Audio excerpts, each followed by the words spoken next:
რადგანაც მე ვარ დისციპლინირებული ადამიანი, ეს თვითდისციპლინა მაღალი ხარისხის, ვიცი როგორ შევქმნა გარემო, ხელი შეუწყო უბრალოდ ასეთი გარემო შექმნა, სადაც დისციპლინა იქნება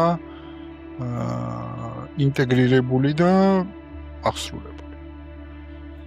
იცი რა, სინამდვილეში მან შემოდის ძალიან ბევრი უნარი.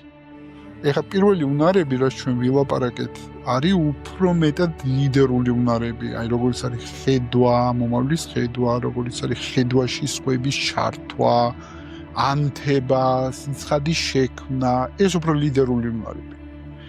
იქ რომ მივდივართ აღსრულებაში, იქ გაცილებით მეტად მენეჯერული უნარები შემოდის.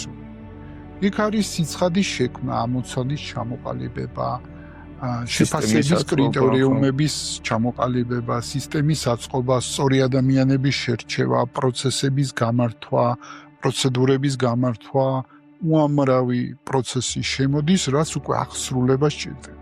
უმეტესი სტარტაპი მან ტყდება სინამდვილეში აღსრულებაში, ხო, იმიტომ რომ არ გამოსდით, რომ ის იდეა